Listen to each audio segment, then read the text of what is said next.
Hello, it's me again. We're going to start with Chapter 6. We're going to be looking at general coding guidelines for medical and surgical procedures. Okay? So the first thing we need to do is we need to define our principal diagnosis. It's one that we're going to do for definitive treatment instead of doing it for diagnostic or exploratory purposes. So what does that mean? That means we are going in to fix something that we already know is broken or that we already know is wrong. We already know that the patient has cancer and we need to go in and do a hemicolectomy to remove that section. That is cancerous. That is definitive. But let's say we have a patient that comes in with extreme abdominal pain and we don't know what it is. We have to go in to find it. So we go in to look for it, then we discover the cancer. So that's the difference between the definitive and the diagnostic or exploratory. The other thing that is a principal procedure is one that might be there to take care of a complication. So what does that mean? Well, perhaps you came in for, I don't know, maybe you had chest pains, and while you were in the hospital, you fell and broke your ankle, and you needed to have some pins put in your ankle. That surgery, that internal fixation surgery, will become a principal procedure because it's a complication, right? It's something that just happened. It's a complication to your care. A significant procedure is also something that you look for that's different than principal. A significant procedure would be like your secondary procedures, okay? They have to meet one of the following criteria, very similar to your secondary diagnoses. You have the criteria, it has to meet one. It's the same thing here. Is that procedure surgical in nature? Or does it carry a procedural risk? Is there something that could happen as a result of the procedure itself? Or does it carry an anesthetic risk? Or does it require specialized training? So let's think about that. Does it require specialized training? Can any physician go in and perform a cardiac catheterization? No. They need to have specialized training. Okay? Does having a nerve block, which is anesthetic, does that carry a procedural risk? Absolutely. Absolutely. So it has to meet one of those four things, okay? So, procedures that you should code. All right, so what do we code? How do we pick it out? Well, number one, it needs to affect your payment or your reimbursement. Now, when somebody comes in, and we've talked about this before, when someone comes into the hospital, everybody, pretty much everybody, gets a peripheral IV of some sort. Probably 90% of the patients admitted to an acute care facility or more get a peripheral IV, all right? We don't code that as a procedure. It's something that they get. It's just expected. It is covered under the payment that we get. Now, that's not to say that reporting isn't done. It's just reported in a different way. We do not capture that when we are coding as an inpatient chart. All right. Other procedures that your facility may want you to code. So perhaps your facility, for operational purposes, and we talked about this, how we use data in facilities in your other classes. Operationally, your facility needs to have a second CT scanner. So what do you need to do? Well, your manager may ask you to abstract and code out every single CT scan that you see on inpatients. That's not going to be reported for reimbursement purposes. However, it would be reportable for your facility to be able to query your system and come up with a report of everyone and all of the CTs scans that have been done, and that may very well assist in justification of that second CT scanner. When you are coding these procedures, you need to make sure that if you have a procedure code, that you have a diagnosis code that matches up to it. You have to have a diagnosis code that matches up, right? If you have a procedure code and you're looking at your diagnosis codes and you don't have anything there, if you've done an internal fixation on a bone and and you're looking at your diagnosis codes and you don't have any fractures, you don't have anything musculoskeletal, then you need to find something, because that's a problem, isn't it? Okay. Also, just because you've found someone where a physician where they have said that they have a broken bone doesn't mean that you can just code it. You have to go through and find documentation still to support that. Find that x-ray that supports there's a broken bone. All right? Find the clinical information. The patient came into the ER. Find the clinical information in the ER report about what they saw clinically. Your subjective and your objective. Look for those SOAP notes, right? What did the patient say and what did you see? What did the physician see? Did he see a bone sticking out of the leg? So you need to make sure that it is medically necessary, right? Okay. Valid OR procedure. What is a valid OR procedure? It is one that that identifies a code that is recognized by the MSDRG grouper as an OR procedure. It could affect the MSDRG assignment. Now, don't be misled by the title valid OR procedure. Meaning, don't think that that means that it has to be inpatient, because it doesn't. There are a lot of procedures now that we do that we never did before as outpatients that we're now doing as outpatient. You know, it used to be that a patient would come home, come into the hospital, have surgery, and they'd be in for a week. Now we're bringing them in as an outpatient, performing the surgery, keeping them to ensure that they're stable, and sending them home to recuperate, because it's just better for the patient, right? Okay. Non-OR procedures that affect an MSDRG assignment. So, not all procedures are actually in the OR. So if we go back to this, valid OR procedures, that means it is done in an operating room, okay? But not all of them are done in an OR. Okay, they could be done in a cath lab. They could be done in interventional radiology. It could be a nuclear medicine thing. It could be any number of issues. It could be done in a procedure room, a treatment room. Those are not ORs. There is a difference. They may look very OR-like when you get into a procedure room, but it is not designated as an OR. Okay, so you need to make sure that you catch all of those procedures that aren't performed in an OR, all right? Because these may affect the DRG assignment as well, okay? So, some of the things that you do need to think about is that there may be a complication or a condition from something that was done as an outpatient, a non-OR, that necessitated the patient being admitted, or perhaps it necessitated the patient being admitted prior to doing this non-OR procedure, such as extreme age. If you have someone that's 127 years old and you are doing a you're doing some type of a fracture reduction, you're probably going to want to keep them. Whereas if you had someone who was 27 years old, you'd go in, fix the bone, and more than likely send them home. Okay? So there are some factors. Age, if you have other chronic health conditions, diabetic, heart conditions, etc. Extreme age could also mean very young. Don't think that age just means very old or elderly, because many times we got to watch those kids, don't we? Okay. All right. A non-covered OR procedure is just that. It is one that Medicare has said we will not pay for it. Period. End of story. Okay.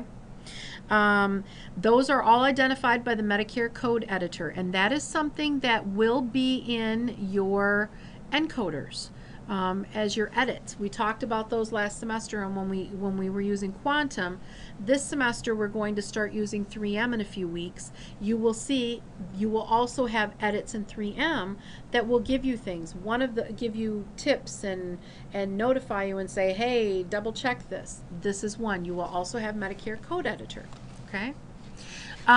they are ones that Medicare has deemed not medically necessary, or ones that they may deem they should have been done outpatient and you did it inpatient. You just have to remember Medicare doesn't cover everything. I always make a joke that, you know, Medicare is not there to pay for patients. They're there to try to figure out how they don't have to pay us.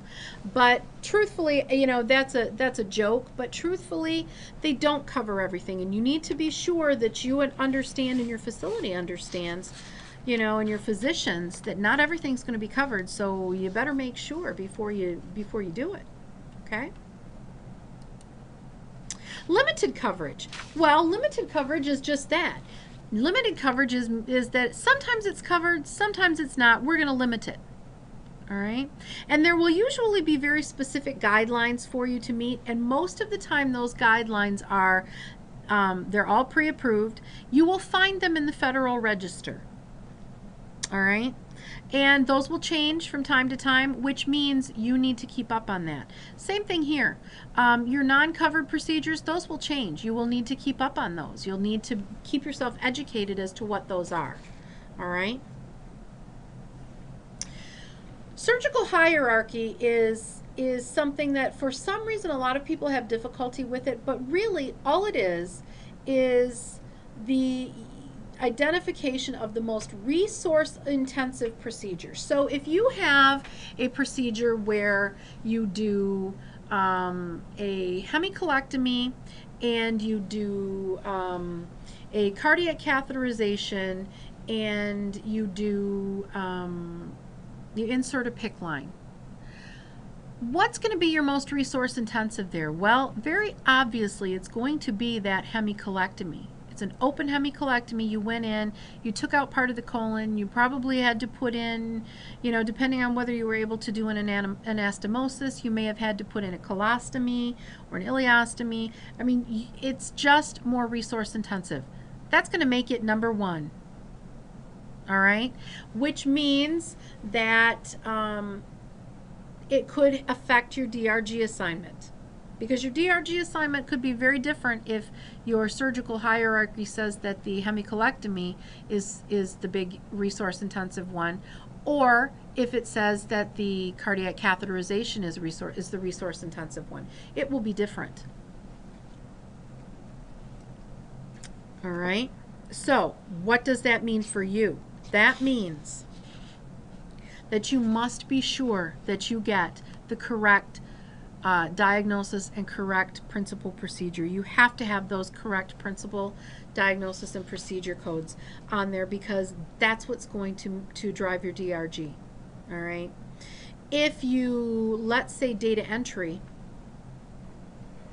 if you have, perhaps you coded it correctly, but you have to do data entry and you did the data entry incorrectly, transpose some numbers or letters or whatnot, that will cause the facility to not be reimbursed correctly, and you could potentially lose money. And number one, first and foremost, your data won't be right. So, and that's what we want to make sure. We want to make sure our data is correct, right? So, let's get into some of these guidelines. Closed procedures and conversion to an open procedure. So we've talked a lot about these before. You go in to do an cholecystectomy laparoscopically.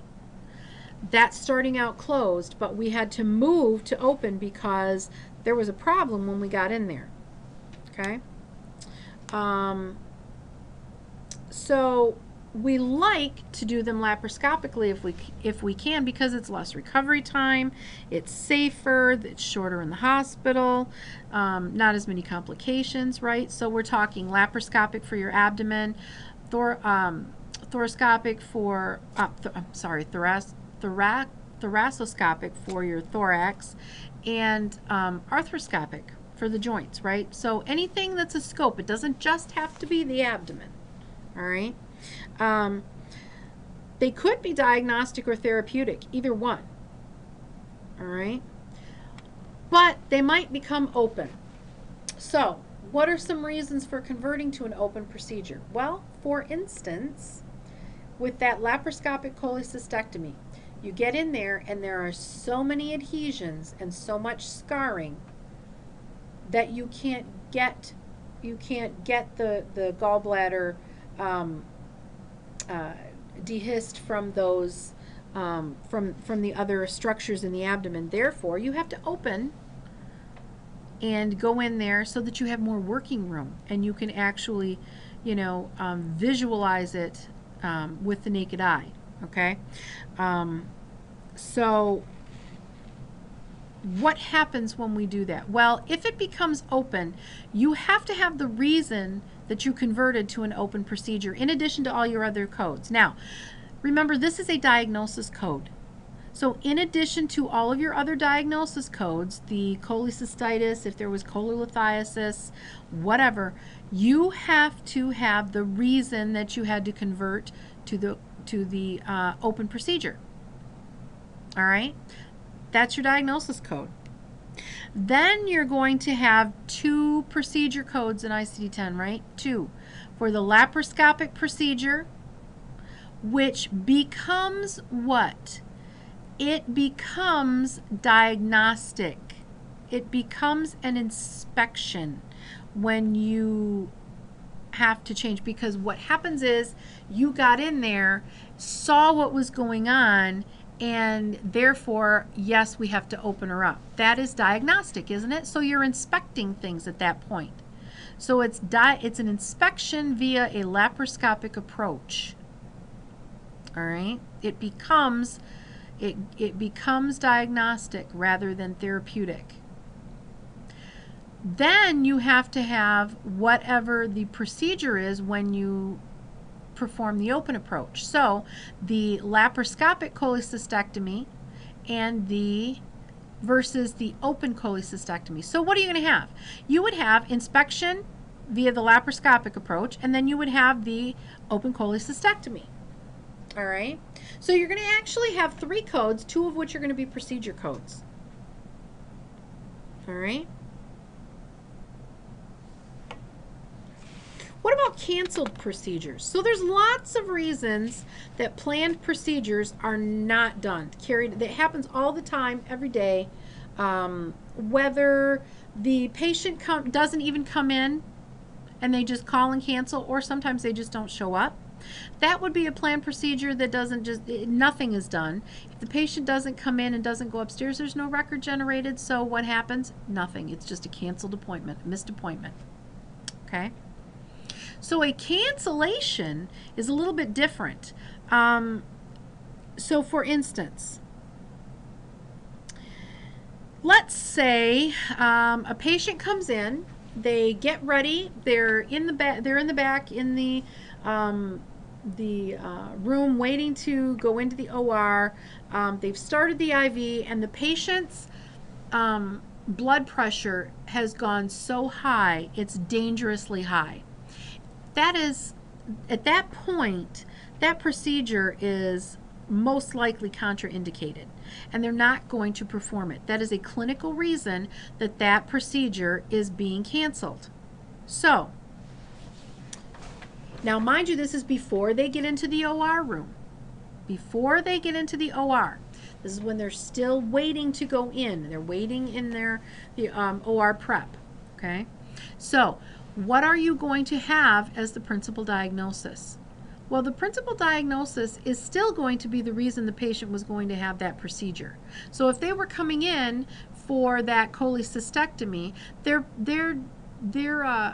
principal diagnosis is still either cholecystitis or cholecystitis with cholelithiasis or whatever else. Okay? The secondary diagnoses, however, are the clinical reasons for the cancellation. So what would that be in this case? The high blood pressure, the elevated blood pressure. Then you will have a third code, which would be a Z code, which remember is comparable, sort of like our V codes in ICD-9. So they indicate health status, or they indicate something that influences health status, or they indicate an encounter with health care. In this case, it would be something that would be it wouldn't be influencing the health status. So you have a Z code for that cancellation. So you're going to have 3 codes there in your diagnosis. We haven't gotten to the principle because why? I'm sorry, to the procedure, because we never did the procedure. So you won't have a procedure code, but you will have at least 3 diagnosis codes. You'll have the reason they were going to have the procedure, the reason that it was canceled, it has to be a clinical reason, and the Z code for the cancellation. All right. Now, let's say we get the patient in the back into the OR. They receive the anesthesia, and after the anesthesia, then their blood pressure becomes extremely high, dangerously elevated. At that point, once there has been induction of anesthesia, and when we give someone anesthesia, that's the term we use, induction. Once there has been induction of anesthesia, whether it is local, whether the patient is, whether it's general, once that's happened, that becomes an incomplete procedure. We have started the procedure. Okay, it's initiated. We've given them that anesthesia. It's done. It's ready to go. At that point, we code it to the extent that the procedure was completed. This is no different than ICD-9.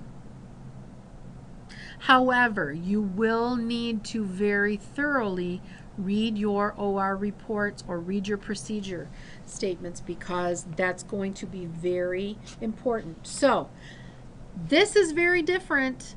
Incomplete procedures are different from canceled procedures. So understand, incomplete procedures, patient's inducted, surgery is started. Canceled procedures, patient has not received anesthesia. They're still waiting, okay? So let's talk about bilateral procedures real quick. Bilateral procedures, what are they? Well, we have paired organs. So let's say you have a procedure that's performed on a set of paired anatomic organs or tissues. So, such as both legs, both lungs, both arms, whatnot. All right? Those are paired anatomic organs. When that happens, you would use a single procedure code that will indicate a bilateral body part. So within your procedure code, there will be something that will indicate that this is a bilateral. There's a bilateral body part that you can assign that says, hey, this was done on both. However, if there is no bilateral body part value to choose, so if there isn't something that says both legs, that the procedure was done on both legs, then you must code it twice. You must have 2 procedure codes, one for each leg. Even though it is the same procedure, you have to indicate and make that body part change.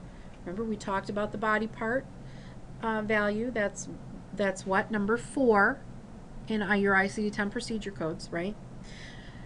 If there's a bilateral value there to choose from, then you only have to code it once. If there isn't, then you've got to code it once for the right leg and once for the left leg. All right? That's what you need to remember about that so far. So I hope this helps. Post on the forum if you have any questions. All right? And I'll see you in class. Bye-bye.